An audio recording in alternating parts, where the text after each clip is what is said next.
Each. Yes, okay, so we're back, and we want to quickly introduce Emmanuel Osemeka, who has replaced Nuru Ogani, who's a resident of Borno. But Emmanuel Osemeka is a social network welfare initiative leader, and he's been working with the internally displaced people in the northeast region of Nigeria. So, Emmanuel, let's very quickly hit the ground running with this. How bad is the situation when we talk about internally displaced people as a result of the insurgency or as a result of the terrorist activities of Boko Haram? Sincerely, it's pretty bad. It's really, really bad. You know, that's why most times we can't really place our finger on the information and figures coming out from NEMA and a few other government agencies. Statistically, as at February, we're talking about 3.3 million displaced.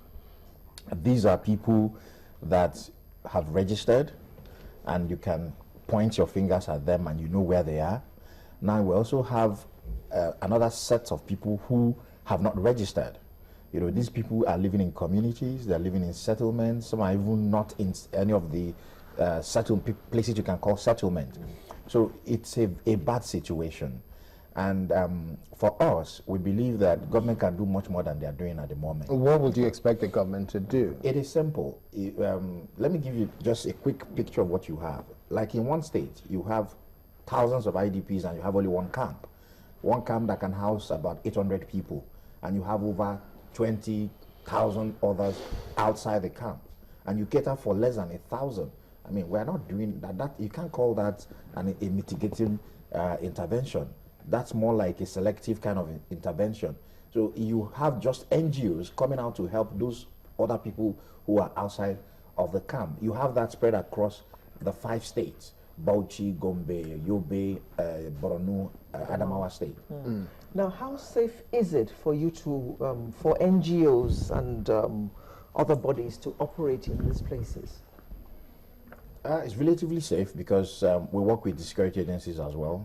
Before we go out for any intervention or any assessment, we ensure we ask and we find out what's going on there. And the emergency situation has helped because running through the roads of, you move from Abuja all the way to the northeast, is relatively safe. You know, it's relatively. Yes. That's how. Why I use the word? Why I use the word relatively safe is because you have over 47 checkpoints. So with that, between Abuja and between Abuja and, let's say, Bauchi. Between Abuja and Bauchi, yes. A few hundred miles or just under 1,000 miles. Do they normally provide you escorts? No.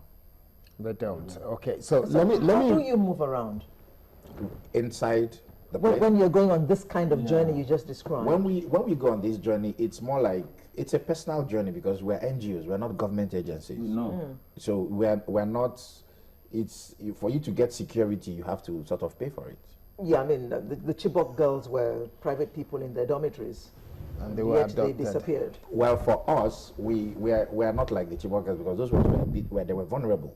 But we look and we check and we get the advice. Once we get the clearance, we move. We've had to postpone some of our visits, sometimes 2, 3, 4, 5 times before we embark on them. So we always ensure that it's intelligence safe from we the can. military. Yeah, okay. Now let's run very quickly around this conversation. Emmanuel just mentioned something that is extremely critical in terms of oversight function of the House. Why has there been or not been something that is clearly visible to Nigerians that the House is doing to ensure that internally displaced people are looked after? If you have 1,000 people out of 10, 20, 30,000 being catered for in a particular state, well, first, how does that work? I think what you need to appreciate here is that there are various motions that have been moved in respect of these internally displaced people. I can count up to about 15, 16 motions. And our responsibility is clearly to bring these issues before government. The various agencies of government are now saddled with the responsibility to carry out those functions. But it looks like they're not doing what they're meant to do if there is, in some states, just one location, one camp for internally displaced?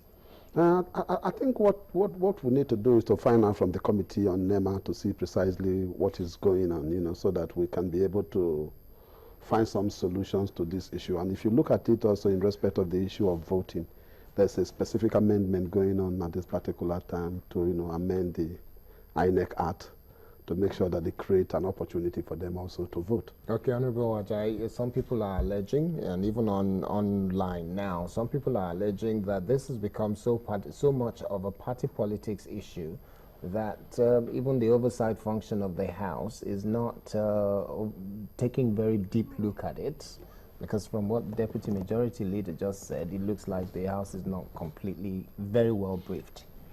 Well, I don't think my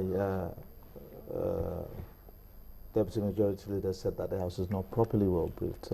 It's just informed. Well, you're not aware that this is the situation that Emmanuel is saying. Maybe the committees are. We don't know. But I'm if not the committees a member are, of the committee. Yeah, but if they are, you would expect that they would have taken it up and there are several resolutions of the House in respect of this matter. Several. But it's not our responsibility to implement those resolutions. We've brought it to the front burner and we've passed it on to the executive. They have the wherewithal to implement those resolutions we make. Now, if they have not, then issues begin to come up between the executive and parliament, and there's a committee that deals with that. We have legislative compliance committee that deals with issues of parliamentary resolutions, like an interface between the parliament and the executive. Now, these things do take time, and I believe, yes, you're correct, there seem to be much more that we should be doing right now, but you should be looking more at the executive and not the parliament. Okay. We've done our bit. All right. It's, Just before we close, let me ask Emmanuel. Just before we close, very quickly, I was at the State Department briefing in Washington, D.C. during the course of this week, and the person that briefed the international media made it clear that United States government has spent over $19 million in helping internally displaced people in the northeast of Nigeria. They've also spent another $7 million to help Nigerians who are running away in droves into Chad and Niger. Is this the experience of your initiative? Is this something you see on ground? Nigeria or Niger? In Nigeria. They're spending the money in Nigeria. Yes. I don't think it's this Nigeria, because there's nothing like that. Sincerely, we need to know who are they giving, who did they give the money They're to? claiming that USAID is doing a lot of help in internally displaced people in Nigeria. We haven't seen that on ground. Okay. It's not on ground at all. Because from what we gathered, from what we've seen, we've done rapid assessments severally on this issue. We've tried to reach the House committees. It's difficult. You write series of letters, you don't get response. House committees and you don't get House committee, responses. Senate committee, using the Senate, National Assembly Civil Society Legislative Office is difficult. We practically, what is left is for us to just carry our bags and come and live with them, because the idea for us really was to get them to act. Because what we've also seen is that the NEMA has spent over 3-point-something billion on these internally displaced persons. But what you see is that monies were spent, but it doesn't get to the people. I can give you an example. In Gombe State that we visited the other time, one particular locality called Hina in Dadinkowa local government, you have over 800,000 IDPs from Gujiba, Gulani district as a whole. The Gulani district head is there, but nobody has visited them ever since they were sacked from their place. People from Damboa, they're also there. They've not gotten even a pin, except what we took to them. And one of the statements that I got there that really shook me to my marrow was that he said that he thought they were no longer Nigerians, that they've been forgotten. So it's amazing. I don't understand how it's happening. Is it corruption? Is it selfishness? I don't know what it is. Okay, final word, Honorable I think we should look at the enormity of this problem. You realize that the resources that are going into this particular issue is quite big, but when compared to the volume of people, it's inconsequential. You know, so I would want to appeal that these people are being fed on a daily basis. You talked about 3-point-something million people. 3.3 million people. Yeah. You can imagine what it takes to look after these people, their clothes, every other thing. So we're not appropriating enough amount of money to it? We have not gotten to the stage of appropriating at this particular time because we don't have a budget before us. But I think NEMA is putting in the best in respect of this issue. The resources probably are not available to the level at which they will have performed what my brother is expecting them to Thank you. do. Your final word. We've got to go now. Well, on the internally displaced persons issue, I believe there's a lot more work to be done. There is more information that is required. It doesn't have to necessarily go direct to Parliament. You can use the media to get this information out there, and I assure you that Parliament would react as appropriate. I guess that's why he's here today. Your final word, sir. Just to tell all Nigerians that we should reduce the level at which we play politics with fundamental issues that concern this country. Okay, thank you very much. Your final word. My final word, members of the National Assembly, please extend this emergency. Without it, we're going to see crazy and monumental disaster in the Northeast. Okay.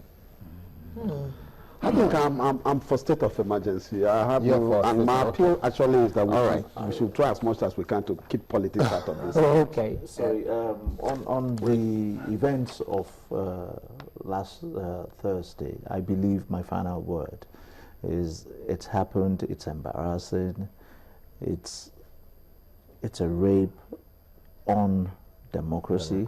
Okay. Unfortunately, we may be lucky to have some scapegoats if we're lucky. But it goes deeper than that. There was no politics on the floor of the House on that day. So everybody was in agreement. Members didn't feel that the events that just happened and could happen was a conducive environment to discuss such critical issues. Okay, and thank you very much. Because it was going to expire that night, we took the alternative that was offered us on that day. Okay, it was not thrown out. Okay, That's thank you. Thank you very much. I want to say thank you very much. I'll start with you, Honorable Yinka Ajayi, member, House of Reps, and sitting just beside him is Colonel Abiodun Oluwadare, retired colonel from the Nigerian Army. Thank you very much. And also on the other side, the Honorable Leo Ogor, who's the Deputy Majority Leader, House of Reps. Thanks for coming. And also Emmanuel Osemeka, who's the leader of the Social Network Welfare Initiative. Thanks for the fantastic work that you guys are doing, because I monitor and I see the volume of information that's coming out. We must also say thank you to Nuru Wagani, who is a resident of Borno State, who was here on set with us, who has had to create space for Emmanuel to join us. We'll take a short break. And the commissioner who spoke to us and from of Abuja. course, the commissioner of police, who's also the first PRO, Mr. Emmanuel Ojukwu. Thanks to you two for your contribution to this conversation this morning. Sunrise is not going away. We take a short break. A lot more interesting conversation awaits you. Don't go.